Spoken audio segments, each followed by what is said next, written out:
Goed, dan andermaal hartelijk welkom vir die paar wat ek nie handdruk voorgegee het nie. Baie welkom, seën ook vir elkeen van julle vir vandag.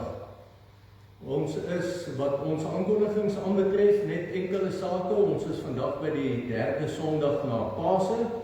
So 'n paar dinge wat ek net wil onderstreep. Volgende 2 naweke is 2 lang naweke.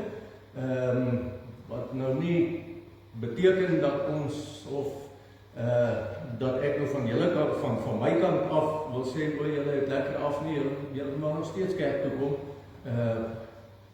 Seker maar net om kyk of ek my werk doen. Ons sal ook wees die volgende 2 naweke, maar neem maar net kennis.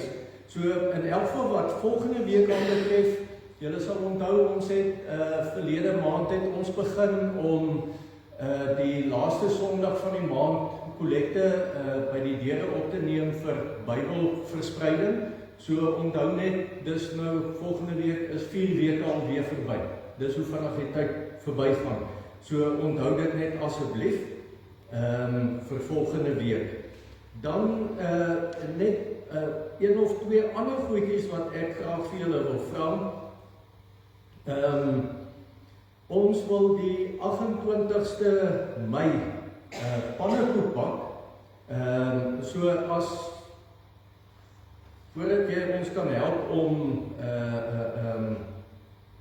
bestellings in te kry, wil ons eers vra dat jy vir ons moet help met meel, olie, eiers of suiker. So as jy ergens dalk by die winkel kom en jy dalk miskien 'n ekstra pakkie suiker in jou mandjie kan sit, sal ons bly wees asseblief, wat ons dan die 28ste. So en as jy dan bestelling wil plaas, bel net die kerkkantoor. Ons sal seker volgende week omtrent behoort daar seker bestellyste beskikbaar te wees hier by die kerk. Dan kan jy op die manier, of as jy dalk miskien vir iemand anders dalk ook bestelling wil bymekaar maak, dan is jy ook baie welkom. So dit is so min of meer oor 'n maand van nou af wat dit gaan gebeur. So knoop dit net asseblief aan jou oor vas. Dan datums om te onthou. Hier is nou 'n paar geleenthede wat baie vinnig nou in die volgende maand gaan gebeur. Die 14de Mei is dit Hemelvaart. Dan sal ons daardie selfde dag sal ons ook die aand 6uur 'n diens hê. So as dit vir jou moontlik is, dan is jy natuurlik baie welkom. Die 14de Mei, daardie oggend, is 'n damestee as jy graag daarby wil inskakel, of as jy dalk miskien weet van iemand wat baat kan vind daarby om saam met die dames te kom kuier en saam te kom gesels, saam te kuier. Soos wat ek langs die pad al gehoor het, daar is geleentheid waar mense met mekaar selfs in hulle harte met mekaar deel. Nou ja, dan dink ek is dit 'n uitstekende plek waar mense kan inskakel. Dan ook net asseblief onthou, maar van nou af die 28ste tot die 21ste Mei wat ons Pinksterdienste elke aand 6uur sal hou. Dit sal nie aanlyn gebeur nie, dit sal wel hier by die kerk gebeur.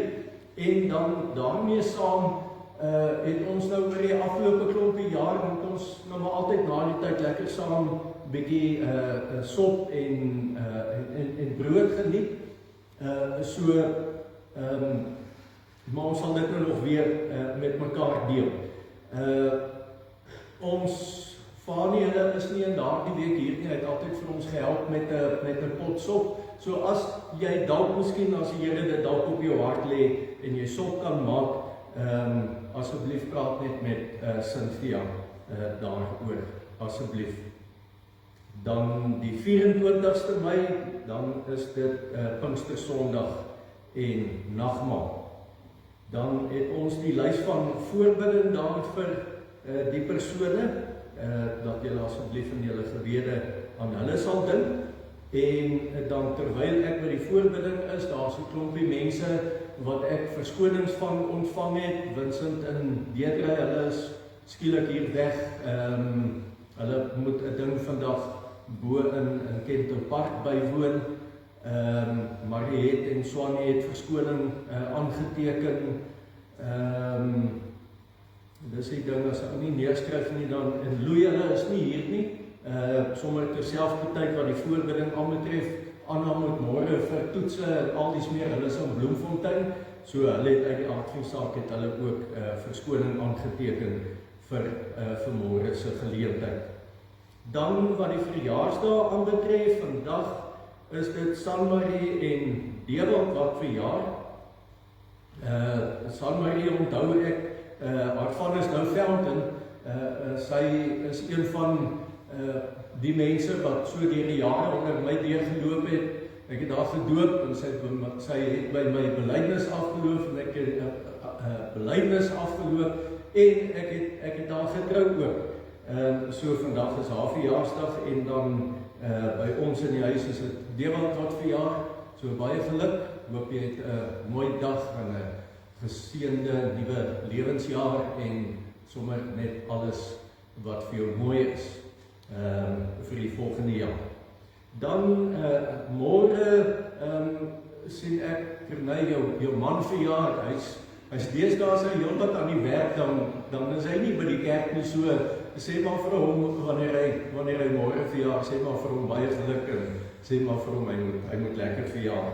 En dan die 22ste April is dit Josie Fury wat dan verjaar. Dan ons skrifgedeelte vir vandag en dan op die laaste bladsy is maar net klompie ander sake. Die heel laaste saak wat ek dan ook net wil deel is heel aan die einde van ons aankondigings. Ek het nie self kennis van hoe die Gideons oor die afgelope tyd gemaak of gewerk het nie, en of hulle die tak wat hulle dalk hier gehad het, ergens tot stilstand gekom het nie. Maar ek het 'n boodskap ontvang dat daar's 'n nuwe persoon, Alex Stewart, en hy wil graag weer die plaaslike tak van die Gideons hier aan die gang kry. So as jy dan belangstel om te help of deel te wees van die Gideons, dan kan jy gerus met hom kontak maak. Daar is sy selfoonnommer en dan is daar ook sy e-posadres. Asseblief. Nou ja, daarmee dan ons aankondigings. Ek hoop ek het alles gesê wat ek moes gesê het of wat ek moes gevra het. So ek hoop dis dan daarmee in orde. En dan vir almal terwyl ek nou so dink, almal wat ek by die huise wil verwelkom. Ons is bly dat julle saam met ons kan inskakel en ons hoop julle sal daar by die huis, of jy sal daar by die huis net soveel vreugde saam met ons rondom die woord van die Here ervaar soos wat ons dit ervaar. En dan vir Erik en Annette, hulle het vir my laat weet vanmôre, hulle het griep en ek weet Louis Janneberg, ek weet nie hoe moet ek die twee Louis of het Louis J of Louis B moet wees nie, maar ek weet Louis, hy sukkel ook met een of ander verkoue of 'n griep of 'n ding. As ons nou 'n koor gehad het, dan was hy nou die ideaal gewees om daar in die basgroep te kon gesing het. Maar ons hoop dit gaan met jou ook beter, so Erik en Annette daar by die huis, hoop julle sterk ook baie gou van. Goed, en dan wil die hoofman oor 1000, wil sy graag net vandag iets sê, so jy moet baie kort wees.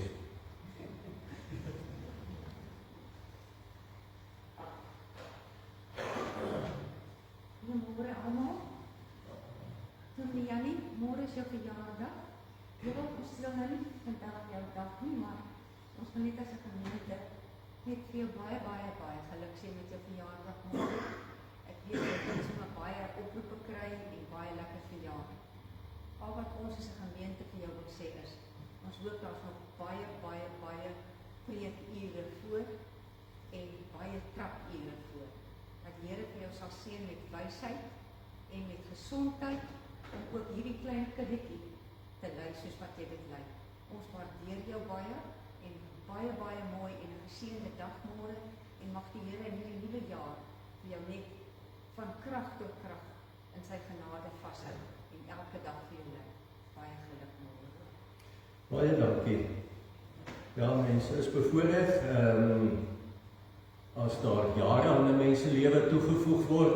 Vir my is dit lekker om in die lewe om te sien dinge wat gebeur en nuwe dinge wat ontdek en uitgevind word. Ek sal baie keer verlede gesê, ek hoop nie ek gaan jong dood nie, want daar's nog baie wat ek graag wil sien en baie wat ek wil meemaak.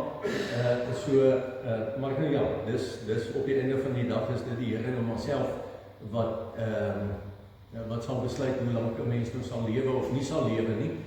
En kan ek nou maar ook net sê, ek is Here baie dankbaar om in 'n klein gemeente te wees. Ek dink nie, hoe ouer ek nou word, dat ek goed in 'n groot megakerk 4, 5, 6.000 mense lekker sou ingepas het nie. Is my lekker net sommer tussen 'n klein groepie mense en om saam met 'n klein groepie mense pad te kan loop. En van my kant af maak ek net altyd dankie dat ek bevoorreg is om saam met jou die pad te kan loop, en kan ek maar dan weer vanmôre sê, as jy ooit behoefte het, ek drink graag koffie, so nooi my maar vir koffie, ek kom drink graag koffie en ek kom kuier graag saam met jou. Goed, ek wil wat ons geleentheid dan vanmôre aanbetref, wil ek begin met die woorde in 1 Petrus 1, wat ons ook al reeds 'n Sondag of wat met mekaar gedeel het. Maar Petrus skryf hierdie woorde, en mag dit ook die woorde wees wat vanmôre hier by ons leef, wat die rede aandui hoekom ek en jy hier is. Aan God, die Vader van ons Here Jesus Christus, kom al die lof toe. In sy groot ontferming het hy ons die nuwe lewe geskenk deur die opstanding van Jesus Christus uit die dood. Nou het ons 'n lewende hoop op die onverganklike, onbesmette en onverwelklike erfenis wat in die hemel ook vir julle in bewaring gehou word. En mag ek en jy elke dag uit hierdie wonderlike troos en hoop lewe, dat ons is op pad, en dat die plek waarheen ons op pad is, vir ons wonderlik in bewaring gehou word, en dat ek en jy vir mekaar daarmee sal help met hierdie op pad wees. Mag die Here dan vir ons elkeen ook so seën vanmôre. En ek wil jou groet in die naam van die Here. Hy is hier. Hy wat opgestaan het en wat lewe en wat regeer aan die regterkant van die Vader, hy is vanmôre hier. In my eie lewe, hoe ouer ek word, hoe meer wens ek kon hom gesien het. Miskien sit die Here vanmôre daar op die stoel. Miskien sit die Here hier bo by my op die kansel. Miskien sit die Here ergens op 'n ander plek. Ek wens ek kon hom sien. Maar hy is hier, en daarom kan ons mekaar ook in sy naam groet vanmôre. Genade en vrede vir elkeen van julle.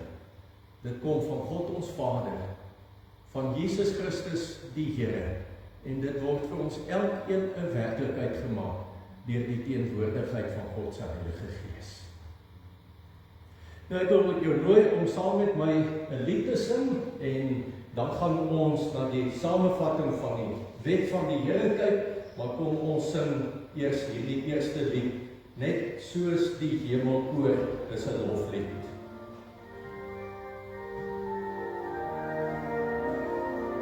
Kom ons staan wanneer ons dit sing. Soos die askies.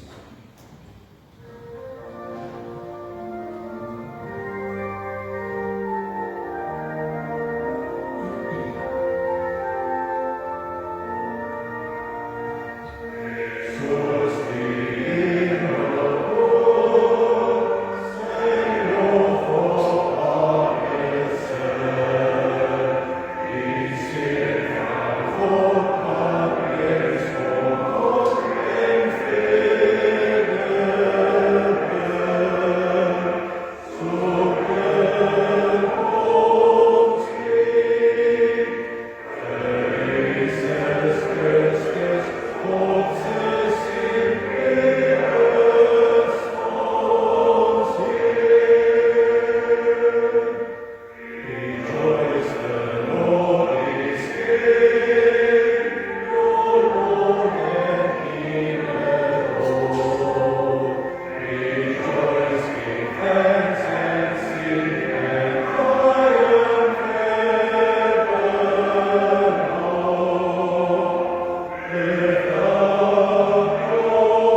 Ek wil graag die wet van die Here vanmôre met jou deel en daarvoor blaai ek na Romeine 13 toe.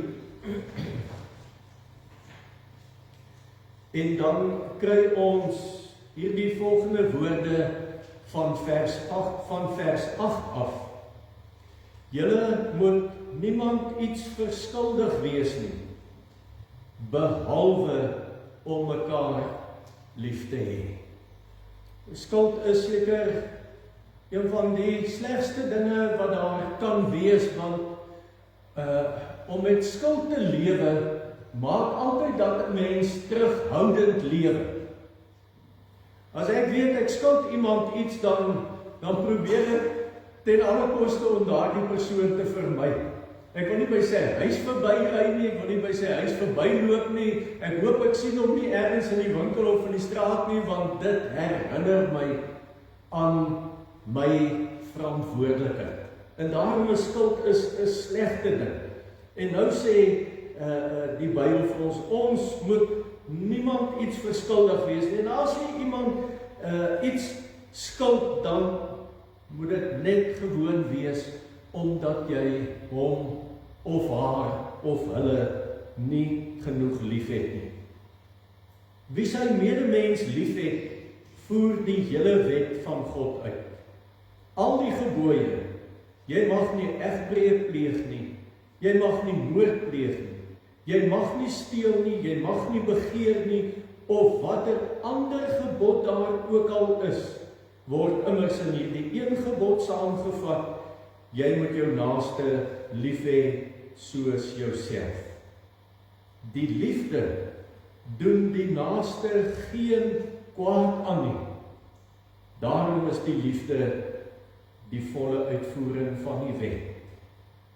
Die liefde doen die naaste geen kwaad aan nie.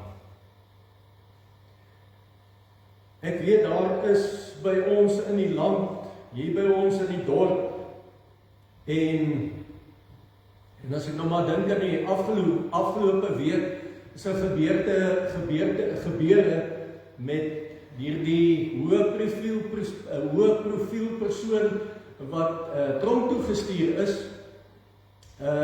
dat daar by ons almal baie emosies bestaan. En die woord kom sê dat die liefde doen die naaste geen kwaad aan. Al het ek en jy vanmôre die ergste gevoelens vir meneer Malema. Om hom lief te hê, gaan my en jou geen kwaad aandoen nie. Al is dit vir ons hoe moeilik. Dit gaan niks van ons wegvat nie. Dit gaan nie van ons 'n slegter mens maak nie. Ons gaan eintlik inteendeel maar net die Here verheerlik deur 'n moeilike ding te doen, soos om vir iemand lief te wees vir wie ons nie wil lief wees nie. Want op die einde is daar die mens ook 'n mens wat die Here gemaak het. Nou weet ek, almal van ons het gevoelens hieroor en ons vroeg daarmee, en so is daar baie ander ook teenoor wie ons vroeg en wat dit vir ons moeilik is om saam met hulle te lewe, want vir sommige mense lyk dit net asof om af te breek is baie beter as om op te bou. En dit skep allerlei probleme en dit skep allerlei gevoelens en emosies in ons lewe. Nou kom sê die Here vir ons is 'n ander gemeenskap. Petrus noem dit dat ons 'n vreemde gemeenskap is. Wat beteken dat ons lyk nie soos wat die wêreld lyk nie. Want ons koninkryk is op 'n ander plek. En as ek en jy dan as burger van hierdie ander koninkryk moet leef soos wat die Here wil hê ons moet leef, ja, dan is daar baie dinge wat ons in ons lewe moet agterlaat. En nou wil ek na alle waarskynlikheid glo dat ek en jy kniediep in die sop is met hoe ons leef en hoe ons dink en hoe ons praat en wat ons nalat om te doen en allerlei verkeerde gesindhede wat daar in ons hart is. Dank die Here dat ek en jy kan vra dat hy ons sal vergewe. Dat hierdie goed wat tussen my en die Here inbeweeg om vir ons 'n slegte verhouding te gee. Dank die Here dat ons vrymoedigheid het om na hom toe te kom en vir hom te vra, Here, as ons dan nou in hierdie week nie lief gehad het soos wat ons moes nie, vergewe ons. En dan bid ons, wie sit Jeremia wat sê, Here, haal hierdie ou kliphart uit, gee vir ons 'n hart van vleis, sodat ons sal lewe, sal optree soos mense wat aan die Here behoort. Kom ons sing hierdie lied saam terwyl ons so sit. Ek wat vergifnis Heer ontvang het, ek kom sing dankbaar my verlossingslied.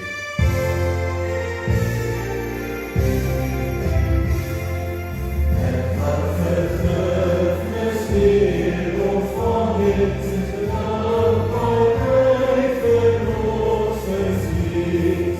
U weet hoe ek na U verlang het, U het U vers my aangebied.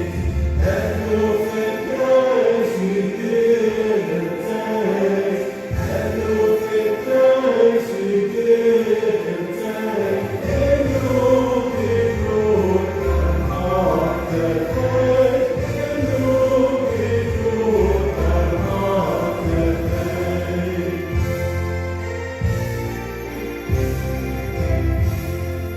O God van rijk is aan ons verder, weer hulp en genade nooit van my. Maar hou my steeds in U beskerming, by U sal ek vir altyd bly. Ek loof en prys U heerlikheid. Ek loof en prys U heerlikheid. En roep U groot barmhartigheid. En roep U groot barmhartigheid. Nou wil ek ook nooi om dan saam met my belydenis van jou geloof te doen. Wanneer ons geloof bely, dan sit nie maar tyd vir ons om op te staan en 'n resitasie of 'n rympie op te sê nie.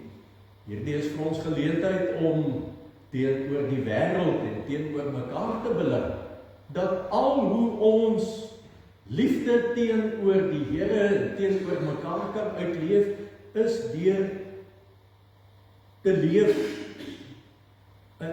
aan die hand van die geloof wat die Here vir ons gegee het.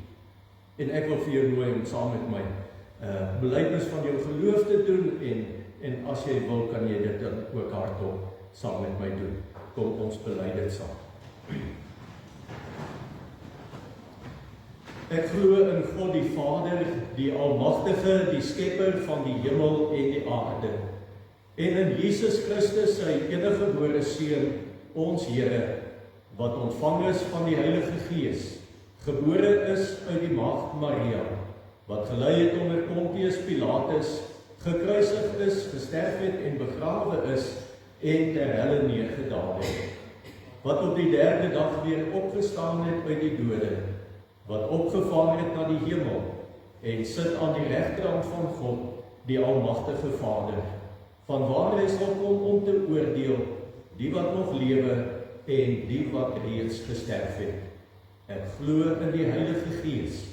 Ek glo aan 'n heilige, algemene Christelike kerk, die gemeenskap van die heiliges, die vergewing van sondes, die opstanding van die vlees en 'n ewige lewe. Ek kan maar lees.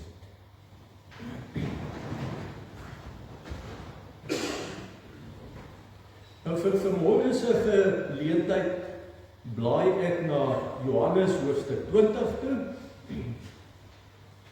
En die gedeelte wat ons vanmôre met mekaar gaan deel is die storie oor Thomas. Die prentjie, ek weet nie hoe duidelik hy is nie, dis die sleg as die geboute lig is, dan kry jy mense nou nie alles mooi gewys nie, maar dis die skildery van Jesus, wat daar tussen sy disippels staan, daar waar hulle by die huis by mekaar is, en nou ja, Thomas, wat daar oorbuig, en dan nou na die Here se hande kyk, waar die merke van die spykers lê, dis die storie wat ek saamgebring het.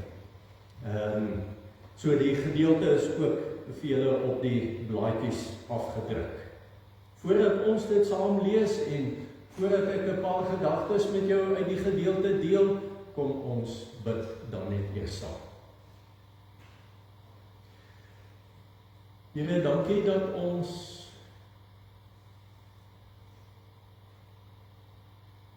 liedere mag sing en gedeeltes in die Bybel kan lees, waarmee ons U naam loof. U is 'n baie uitsonderlike God. Soveel so dat daar niemand is wat met U vergelyk kan word nie.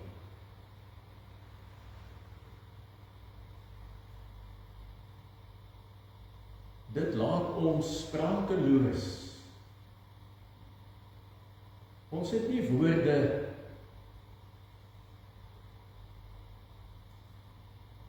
om dit wat ons vir U wil sê en hoe dit hier binne ons voel uit te druk nie.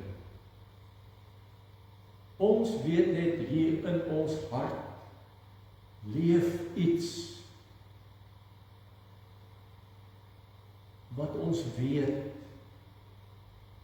ons is vir U lief. Dankie dat ons vir U lief kan wees. En soos wat ons vir U lief is, dat ons altyd weer en weer kan ontdek, maar dit is eintlik U wat ons eerste lief gehad het. En ons liefde is maar net 'n reaksie op dit wat U eerste gedoen het. Seën vir ons wat hier is vanmôre, seën vir hulle wat ingeskakel is by hierdie diens, mag dit wat ons vanmôre saam met mekaar beleef, liedere en gebed en saam lees en saam nadink, alles maar net daartoe lei dat U naam verheerlik sal word. Ons bid dit in Jesus se naam. Amen.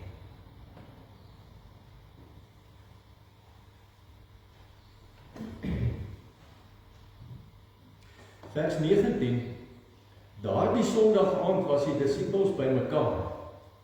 Alhoewel die deure gesluit was omdat hulle bang was vir die Jode, het Jesus gekom en tussen hulle gaan staan en vir hulle gesê, vrede vir julle. Nadat hy dit gesê het, wys hy sy hande en sy sy vir hulle. Die disippels was baie bly toe hulle die Here sien. Vrede vir julle, sê hy weer vir hulle. Soos die Vader my gestuur het, stuur ek julle ook. Nadat hy dit gesê het, blaas hy oor hulle en sê, ontvang die Heilige Gees. As julle vir mense hulle sondes vergewe, word dit hulle deur God vergewe. As julle dit nie vergewe nie, word dit nie deur God vergewe nie. Thomas, wat ook Didimus genoem is, een van die 12, was nie by die disippels toe Jesus gekom het nie. Die ander disippels sê toe vir hom, ons het die Here gesien. Maar hy sê vir hulle, as ek nie die merke van die spykers in sy hande sien, en my vinger in die merke van die spyker steek en my hand in sy sy steek nie, sal ek nooit glo nie. 8 dae later was Jesus se disippels weer bymekaar, en Thomas was by hulle. Hoewel die deure gesluit was, het Jesus gekom en tussen hulle gaan staan en gesê, vrede vir julle. Daarna sê hy vir Thomas, bring jou vinger hier en kyk na my hande, en bring jou hand en steek hom in my sy. En moenie langer ongelowig wees nie, maar wees gelowig. En Thomas sê vir hom, my Here en my God. Toe sê Jesus vir hom, glo jy nou omdat jy my sien? Gelukkig is die wat nie gesien het nie, en tog glo. Jesus het nog baie ander wondertekens wat nie in hierdie boek beskrywe is nie, voor sy disippels gedoen. Maar hierdie wondertekens is beskrywe sodat julle kan glo dat Jesus die Christus is, die Seun van God, en sodat julle deur te glo in sy naam die lewe kan hê. Net daardie gedeelte wat ek saam met jou wil lees.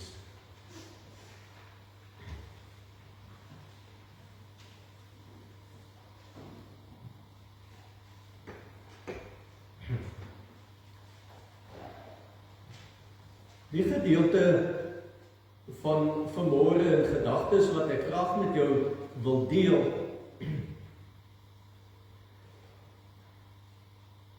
is dit na alle waarskynlikheid vir ons nie 'n vreeslike moeilike ding om jou in twyfel in te dink. Want ons hele lewe is deurspek van twyfel. So goed as wat ek en jy dinge vir mekaar sê en dinge vir mekaar beloof, weet ons mos maar op grond van wie die mens is. En die mens met al sy foute en tekortkominge, dat daar ergens teleurstelling gaan wees. En wanneer daar teleurstelling is, dan is dit mos nou een van die moeiliker dinge om te doen, om weer die drade op te tel. Dan vat dit nou 'n hele ruk voordat dinge eers weer aan die gang kan kom. So ons behoort eintlik dit nie te moeilik te vind om iets te kan verstaan van wat in hierdie gedeelte geskrywe staan. Behalwe, as ek vanmôre vir jou moet sê dat die twyfel waarvan Johannes in hierdie gedeelte skryf, is 'n besondere twyfel. Die twyfel waarvan Johannes praat is nie die soort twyfel wat ek en jy in ons elke dag se lewe ervaar. Einde van die jaar dan moet ons kruisie gaan trek en baie van ons sê eintlik nou ag man, ek twyfel in elk geval of daar enige iets gaan kom van al die beloftes wat daar gemaak gaan word. Jy het nog nooit 'n koek in jou lewe gebak nie. Ek twyfel of jy enigsins 'n koek sal kan bak. Dis nie die twyfel waarvan Thomas wil praat nie. En ek hoop dat die besondere twyfel wat ek vanmôre met jou gaan deel, wat uit hierdie gedeelte na vore gaan kom, dat jy die ontdekking sal maak dat ek en jy Thomas is. Dat die manier waarop Thomas getwyfel het, dat dit ook ons manier van twyfel sal wees. Hoopelik sê jy nie nou al in jou gedagtes, hierdie ou is besig om my nou op 'n verkeerde pad te neem. Hier lê wonderlike goed in en ongelukkig gaan daar nie genoeg tyd wees dat ek alles met jou kan deel. Om iets van hierdie twyfel te kan verstaan,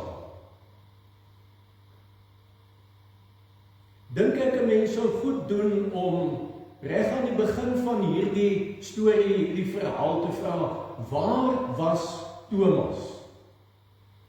Want as hierdie storie begin, as Johannes hierdie storie begin vertel, dan vertel hy dat die disippels, die binnekring van die Here Jesus, hulle was almal daar in daardie vertrek bymekaar en die deur was gesluit gewees. Want hierdie ouens was bang gewees. Want die Here Jesus is doodgemaak vir dit waarvoor hy gestaan het. En eie aan die mens, wie die mens is dat daar by hulle ook 'n vrees was dat hulle dalk miskien ook doodgemaak sal kan word. So Thomas was nie by hierdie ander mense byeen gewees en toe die Here aan hulle kom verskyn het. En toe die Here Jesus aan hierdie mense kom verskyn het, toe kom maak hy hom op 'n baie besondere manier aan hierdie mense bekend. Dat die Jesus wie hy nou is nog dieselfde Jesus, maar nou in 'n ander bestaansvorm. Die Jesus wat ons in hierdie storie raakloop, is 'n Jesus wat herkenbaar is. 'n Jesus wat 'n liggaam het. Nou hoe dit alles lyk, die weet ons nie, maar dis 'n herkenbare Jesus. 'n Jesus wat ook vir Thomas uitnooi om te sê, maar kom voel dat ek nie een of ander spook is wat hier in julle midde is nie. Maar Thomas was nou nie by hulle gewees nie. En nou moet ek jou net vir 'n oomblik terugvat na die kruisgebeure toe. In daardie tyd wanneer mense gekruisig is en wat dit hierdie verskriklike dood is wat mense gesterf het, en dat dit 'n vloekdood was, want dis eintlik net die heel slegste mense wat daarin, of wat geklassifiseer is om hierdie dood te sterf, het dit dan gebeur dat hierdie mense aan hulle hande en aan hulle voete vasgekruisig is. En dan het dit nou in daardie tyd het dit so gewerk dat wanneer jy nou daar hang, dan die enigste manier hoe jy kan oorleef is dat jy moet heeltyd jouself teen die kruis opdruk, want die mens wat begin hang en inkrimp, beteken dat hy kan nie asemhaal nie. En om asem te haal, moet jy dan met jouself, met jou bene teen die kruis opdruk. En vir sommige mense, misdadigers, het dit letterlik dae geduur voordat so iemand gesterf het. En dan as die soldate of wie dit ook al was, as hulle dan nou wou gehad het, dat daardie einde moet dan nou maar aanbreek, dan het hulle baie keer een of ander voorwerp gevat, en dan het hulle die skeenbeen, die het hulle dan afgeslaan, gebreek, sodat dit nie vir die persoon moontlik was om homself meer verder teen die kruis op te druk nie, en dan het die dood ook redelik vinnig daarna ingetree. By die Here Jesus weet ons dat in lyn met die Bybel wat sê dat nie een van sy bene is gebreek nie, omdat hy die volmaakte paaslam is, het hulle toe hulle by daardie misdadigers wat weerskante van die Here Jesus gekruisig was, toe hulle by hulle kom, het hulle skeenbene geslaan. En toe hulle by Jesus kom, toe merk hulle dat daar is nie meer lewe nie, en dis kom hulle die spies gevat het, en dan ook hier in sy sy, hier binne in die hart ingedruk, en daar het net water uitgekom, wat beteken het dat Jesus dood was. So nou is Thomas nie by hierdie mense, wat hierdie Jesus, hierdie opgestane Jesus, tussen hulle het. Daar is natuurlik ook 'n ander belangrike rede, want julle sal nou weet dat ons al vir mekaar gesê het dat daar 'n storie rondgeloop het dat Jesus gesteel is. Dis kom sy graf leeg is. Hy het nie opgestaan. Nou kom Jesus en hy kom wys, hy kom toon homself aan hulle. Ek is daardie een wat daar begrawe was.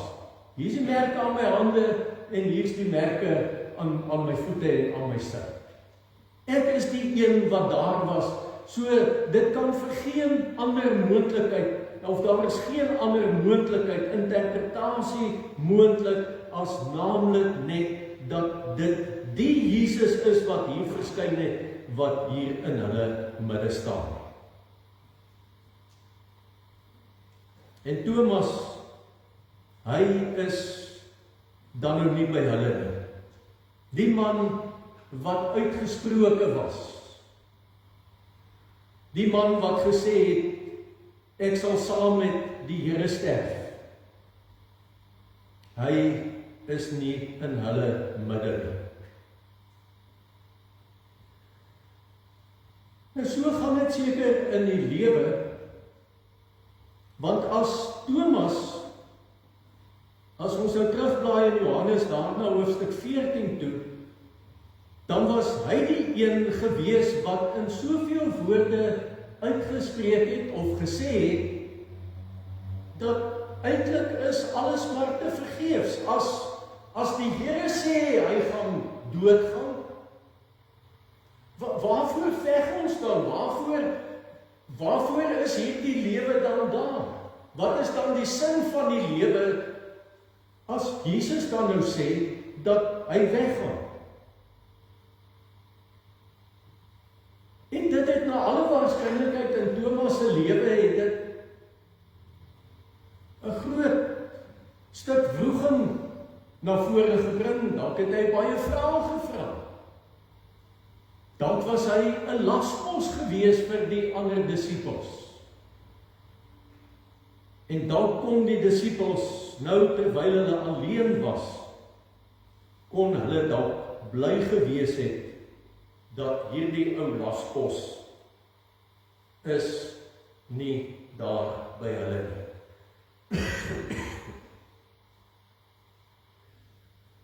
Maar dis die een ding wat ek en jy moet raak lees van die kerk. Kyk, vir ons is dit so. Ek het dit al baie keer in my lewe ervaar dat jy soms net van iemand wil ontslaa raak vir wat die rede ook al mag wees. Dat jy dalk in die winkelrakke en hierdie persoon het die een vraag na die ander vraag en eintlik het jy nie vreeslik baie tyd nie en jy voel eintlik te sleg om vir hierdie ou te sê, hoor iemand, ek kan nie nou met jou praat nie, ek moet by ander goed uitkom en dan raak so iemand 'n laspos.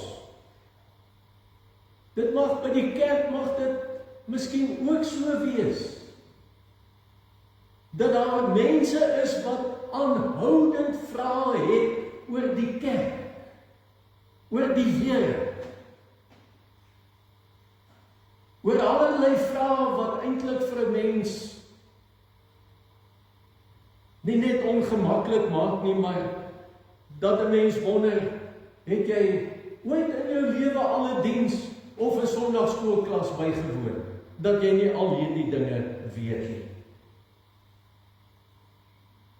En dit doen hierdie disippels nie. Hulle dra vir Thomas met geduld. Maar Thomas wat sê, vergeet dit. Ek sal nie glo as ek nie kan voel, dan sal ek nie glo nie. Ek wonder vanmôre as ek en jy, as hier iemand vir ons moet sê, as ek nie kan sien nie, as ek nie kan voel nie, dan sal ek nooit glo nie. Hoeveel van ons sal nie daar en dan opstaan en vir iemand sê, wel, meneer, mevrou, jammer, dan is hier nie vir jou plek hier nie. Hoeveel van ons sal bereid wees om so iemand met geduld te dra? Want in die koninkryk behoort ek en jy raak te sien dat hierdie ding geld, naamlik wonde heel wonde. Hier is die plek waar mense moet kan kom gesond word. Binne die geloofsgemeenskap is waar mense moet kom kan deel word van om te kan gesond word.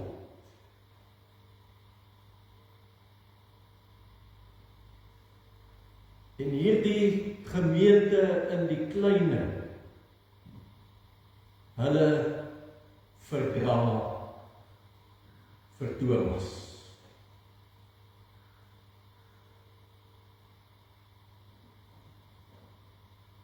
Ek wonder by myself ook, as ons die woord buitestander hoor, iemand wat nie deel is van nie. Iemand wat sê, ek glo nie. Ek wonder of ek en jy nog in ons lewe daardie steek in ons hart voel.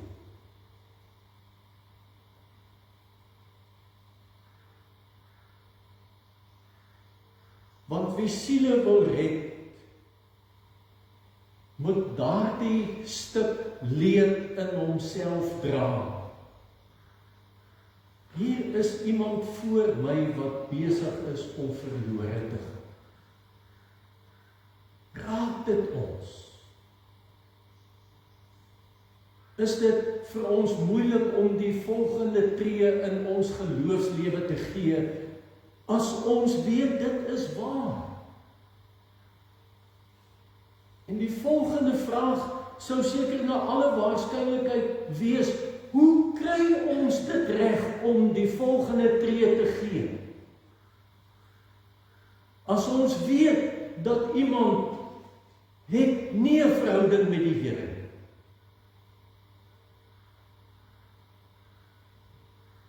Want anders moet ek en jy vanmôre ook weet,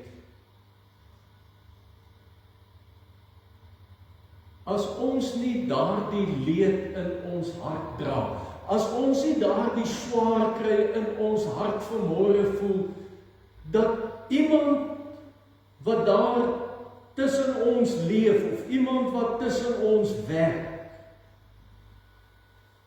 Aan die afgelope week loop ek iemand raak en ek hoor van iemand wat in die afgelope tyd oorlede is, en die persoon vertel vir my, want ek het navraag gedoen oor iemand, en die persoon sê toe vir my, by die begrafnis het die persoon se broer, wat 'n bekeerde is, gepraat en gesê, maar sy geliefde het nie die Here geken.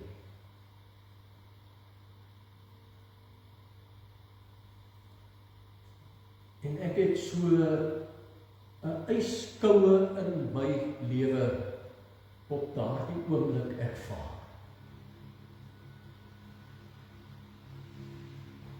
As ons nie daardie leed in ons hart dra nie, dan kan ek en jy maar net vanmôre vir mekaar sê, dan verdra ons maar net. En hoe vinniger ek kan doodgaan, of hoe vinniger ek uit hierdie dorp uit kan kom, of hoe vinniger ek waar ook al in my lewe kan uitkom, dat dit net nie vir my meer nodig is om iemand te moet verdra nie. Dan is ek niks beter. En is ons as kerk en as gemeente niks beter as die wêreld daar buite nie. Thomas se storie begin eintlik in Johannes 11 vers 16, daar by Lazarus se dood. Want in hierdie wroging van Thomas dink hy, as Lazarus dan sterwe, en hierdie groot mag kom vat vir Lazarus, wat dan as hierdie groot mag, hierdie Here van my, want die Bybel, want dis mos hoe Thomas en al die mense daai tyd groot geword het, is dat die Messias kom. En as hy dan die Messias sal wees wat vir ons moet kom red en wat vir ons moet kom uitlei, as hierdie groot mag van die dood dan kom en hierdie Jesus van ons kom wegneem, dan wil ek liewers saam met hierdie Here sterwe. Dan bly daar vir my niks anders oor.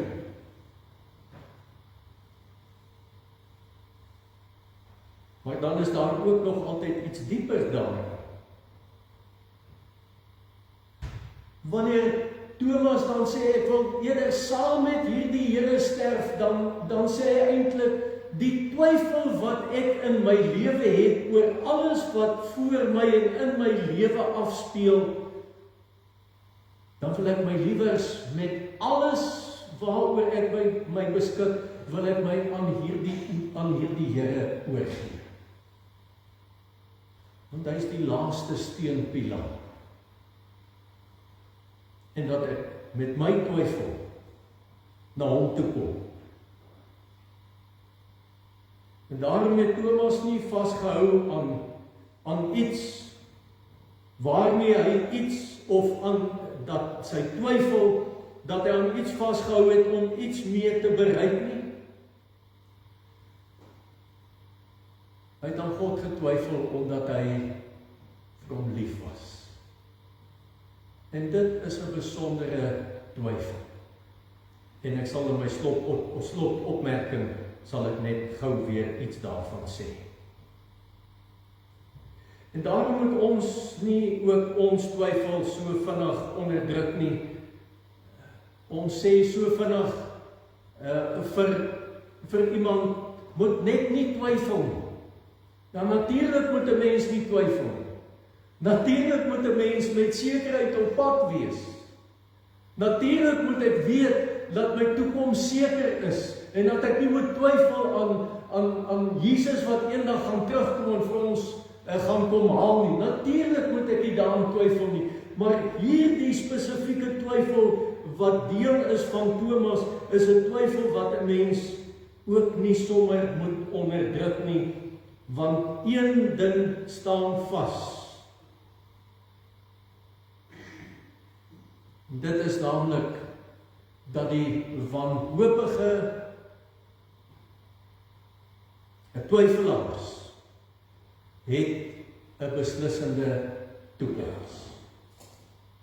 Iemand wat hom met sy twyfel aan die Here kom oorgee, weet dat hy 'n beslissende toekoms het. Wanneer Jesus dan nou daar kom staan, wanneer Thomas ook daar is, dan kom sê Jesus dieselfde wat hy 8 dae van tevore gesê het, vrede vir julle. Nie vrede vir julle almal behalwe vir jou Thomas, want jy verstaan dit nie. Vrede vir julle behalwe vir jou Thomas, want jy twyfel mos. Die Here kom sê vrede vir julle. En as die Here sy hande uitsteek en vir Thomas uitnooi dat hy hom moet kom raak, dan is dit nie omdat Jesus vir hom kwaad is en vir hom sê, kom vat hom, kom kyk nou. Dis nie vir hom kwaad nie.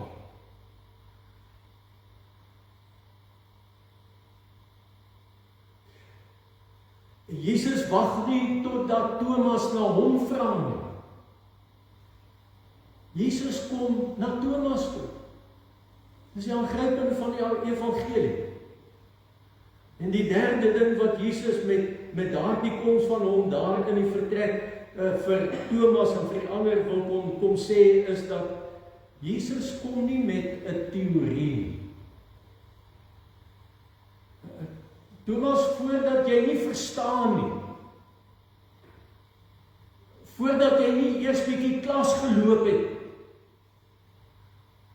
Jesus kom nie so na Thomas toe nie. Die aangrypende is dat Jesus hierdie twyfelaar ken. Na alle waarskynlikheid was ek en jy dit ook al meer as een keer in ons lewe. Hierdie Jesus kom af en hy kom ontmoet my waar ek is met my twyfel. Seker die grootste, wonderlikste nuus wat 'n mens in jou hele lewe kan ervaar. En Thomas ontdek dat God hom as mens uit sy diepte wil bevry.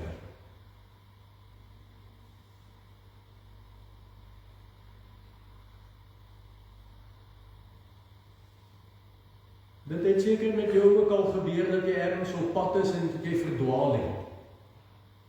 En dat jy nie weet waar jy is nie en soos wat jy probeer ry en wat jy dink wat jy op pad is na die regte plek, begin jy al hoe meer die Garmin te twyfel en jouself te twyfel vir die huiswerk wat jy gedoen het en vir al die borde en die straatname wat daar is vir waarheen jy op pad is.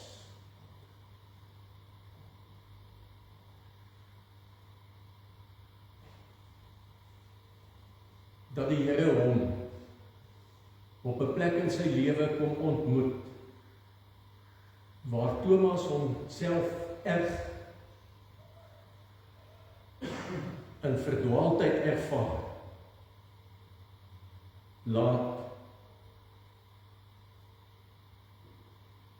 Thomas dan hierdie volgende woorde in sy lewe na vore kom. My Here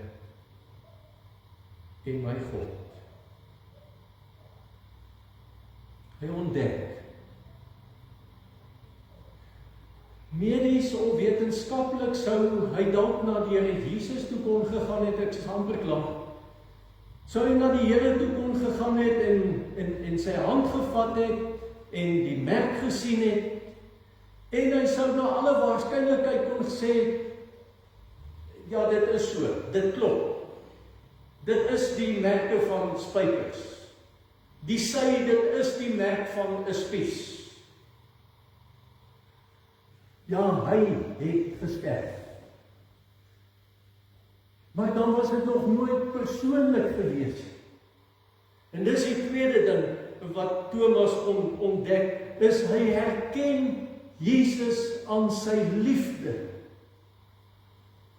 Dat Jesus met liefde na hom toe kom uitreik het.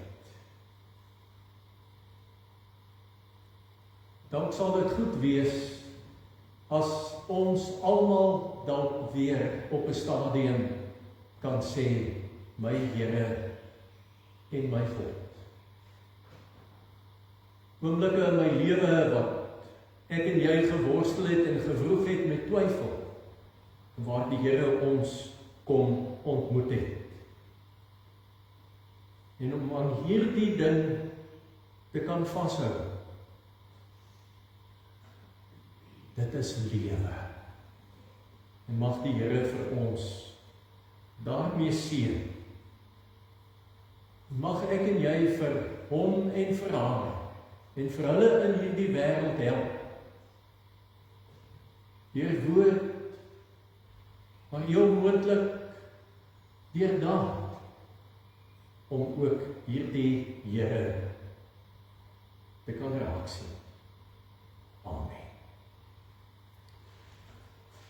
Ek wil dat ons afsluit met of antwoord op die prediking, hierdie volgende lied, en dan gaan ek kort gebed doen, en dan gaan ons afsluit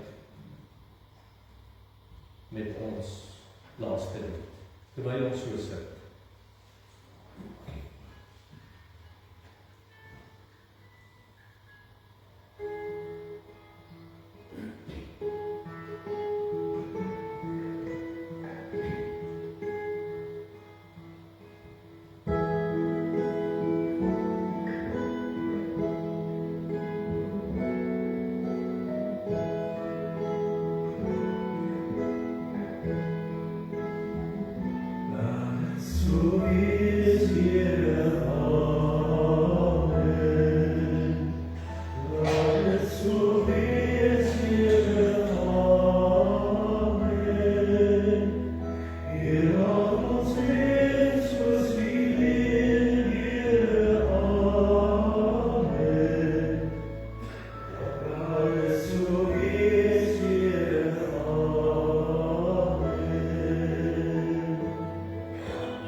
Here, ons kom ook maar net met ons twyfel, en ek dink aan die ou Halleluja lied.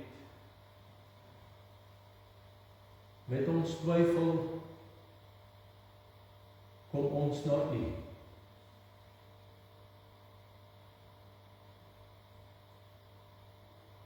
Dankie dat U ons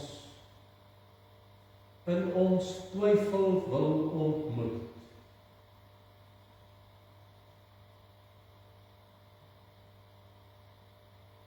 En bid ek, Here, dat ons ons ook elkeen in ons lewe hierdie ontdekking sal maak.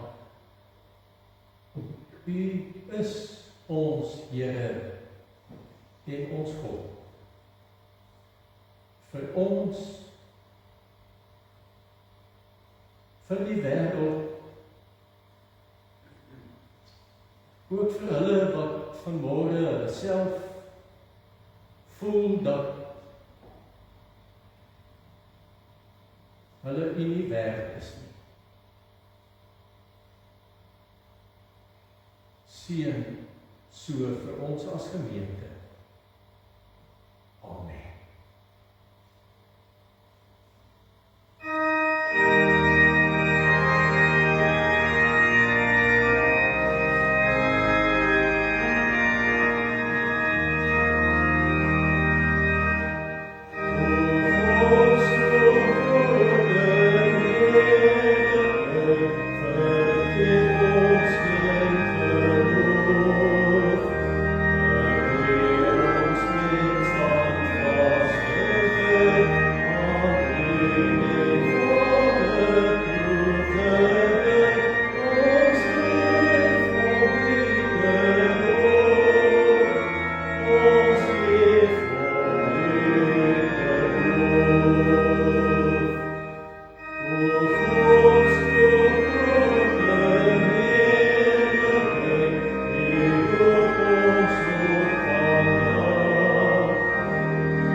Ontvang die seën van die Here en gaan dan in sy vrede.